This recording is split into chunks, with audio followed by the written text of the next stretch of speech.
Welcome to Wild, Women in Lending Determined to Make an Impact. I'm your host, Robyn LaVassaur. They say our biggest fear isn't being inadequate, it's being powerful beyond measure. In this podcast, I will share how to break through imaginary ceilings, lean into success, discovering your purpose, and understanding how to create the business and life of your dreams. From failures to triumphs and all the tactics in between, let's jump into the wild arena together.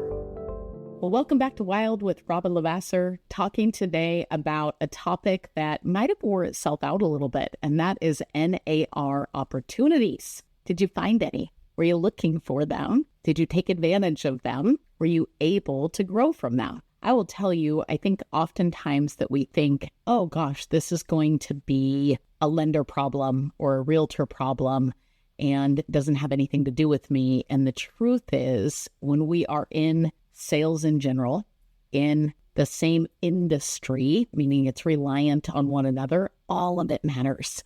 And then as we underestimate that, or we're worried about stepping into it for fear of probably failure, I would think, or maybe speaking on something where you're not the expert, what a miss if that's the case. There is so much opportunity around NAR in general. And I love the opportunity because I love a topic that is so easy. Have you ever seen those people that, I should say, I love a topic that is so easy. Let me complete a sentence for a minute.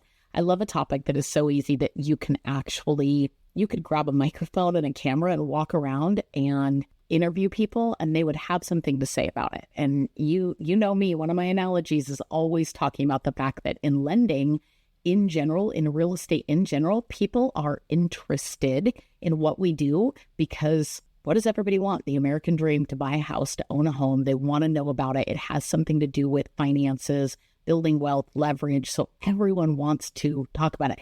I literally was at Costco last night and somebody said to me, can I ask you a couple questions? And I don't even think she realized if I was a lender or a realtor, it didn't matter to her. She just knows I'm in the industry and started asking me about property she bought and all these different things. So NAR, what a beautiful opportunity to have what I would call a coffee table conversation.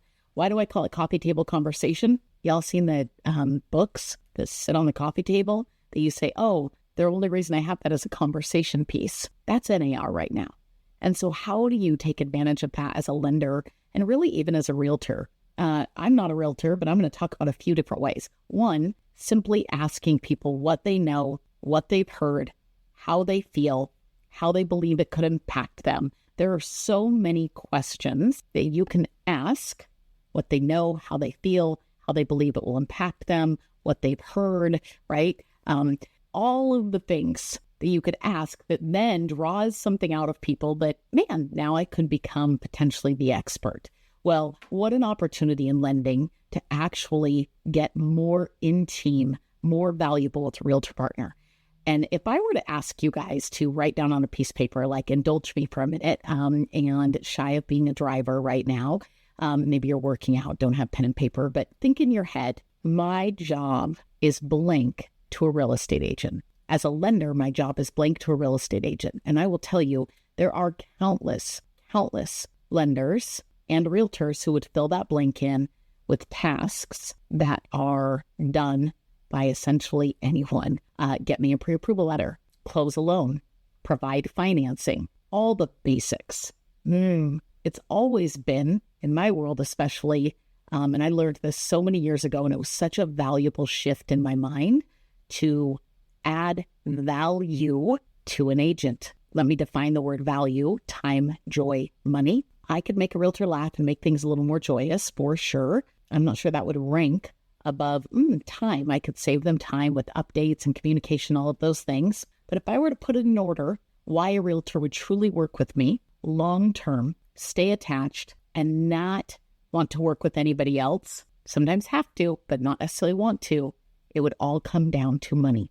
Because our job as lenders is to protect that realtor's paycheck by doing a phenomenal job with the clients, by doing a phenomenal job with communication, by, yes, saving them time, maybe bringing them more joy, but ultimately getting them paid is going to rank the highest. And if that makes you uncomfortable, you better get comfortable with it, because That is the truth. It doesn't mean they only care about money. They don't care about you as a human, all of those things. But if bottom line, somebody could sit down with you and tell you point blank, confidently, not arrogantly, I will make you more money. I will protect your paycheck. I will make sure you build more wealth, more clients, more closings, working with me than any other lender. You'd be hard pressed for a realtor to not be curious about how, which is so different than I can do an FHA loan with a down payment assistance. It's so different than I am a condo king or I can do a veterans loan. Lots of people can do those things, but how many people have the confidence to look at somebody and say, this is where I'm going to bring you value. This is where I'm going to help change your life. And I don't know about you guys, but I want that kind of value partner. And NAR provided the most beautiful runway to become that. And yet I think so many people missed it. How'd you miss it? One, did you call every realtor and ask them some deep questions and have some deep conversations? And not about the whole industry and all these other things. Then what does it do to impact you? What keeps you up at night about it? What are you potentially afraid of or excited about? Let's talk about all of it. Here's where I see the gap for the actual lending piece. You are now part of helping the realtor get paid officially if you choose that role. And you're going to have two types of lenders out there. Ones that go hands off. I want nothing to do with it. I'm not going to be impacted by it. Their problem. They'll negotiate it. Here's my fees. Here's my stuff. You've got, maybe there's three types. You've got others that'll say, well, we'll do less closing costs, right? We'll drop our price to help support the real estate commission. Okay, maybe. But what a difference it is to say, hey, we're going to deliver an incredible experience, but we're also going to edify you, your job, the fees, and we're going to work them into the deal up front. My job is to protect your commission, to help make you commission. Therefore, I'm going to, yes, facilitate a loan by doing that, but I'm going to do that by sitting down with clients and doing a true loan advisement, loan consultation.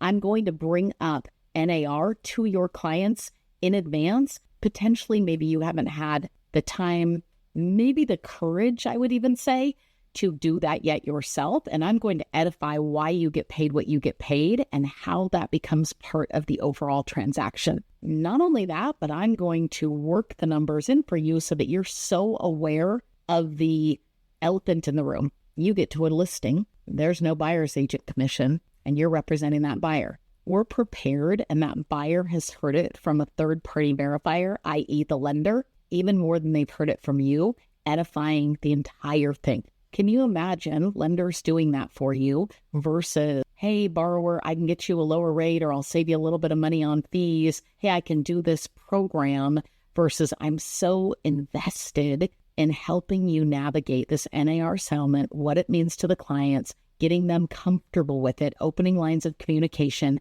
and then having a clear path forward that always says, hey, Susie, your realtor, this is how much she's getting paid, and we have plan A, B, and C.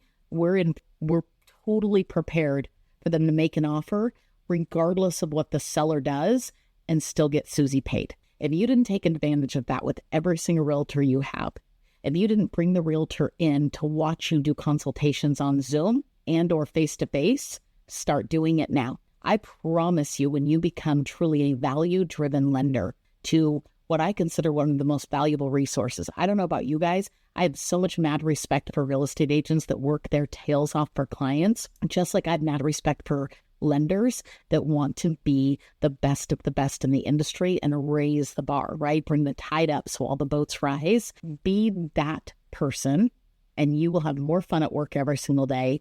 You will find better camaraderie with your clients. You'll find better relationships with your realtor partners, and you will end up working for and with people in those referral partner spaces that you actually enjoy the heck out of, that have an equal. It's such a tragedy when we think of realtors up here. Imagine my hands are even right now. One is up, up, up, up, up, right hand way up. And we go into those relationships, putting ourselves at a lower level instead of seeing somebody eye to eye. Can you imagine? Would you ever do that in your marriage, in your parenting, in your maybe boss world? And that's not about respect. That's not about saying, hey, I don't know that they are my boss or they're smart in this arena, or they have a gift here and I'm honoring that. That doesn't mean that. It means we are both treated as equal and we're going to be mutually valuable to one another. And that mutual value absolutely changes the game in sales. If this episode helped you, I hope that you share it, and we will see you on the next Wild.